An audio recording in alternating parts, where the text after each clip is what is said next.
To start with, I thought you'd like to see my studio setup for today. My paper and my reference, obviously kitchen towel, plenty of it.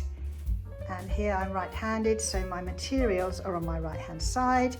My brushes, my palette, 3 pots of water, and the colours for the first painting. And you'll also see I've got a pencil and rubber there, in case we need that later on. And I keep my paper covered until I need to use it. My oils and acrylic section, I keep well away from my watercolours.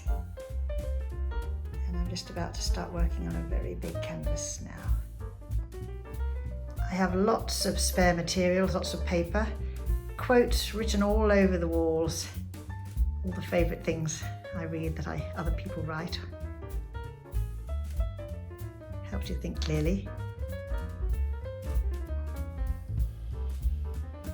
I have light from 4 sides actually, and I have lots of packaging.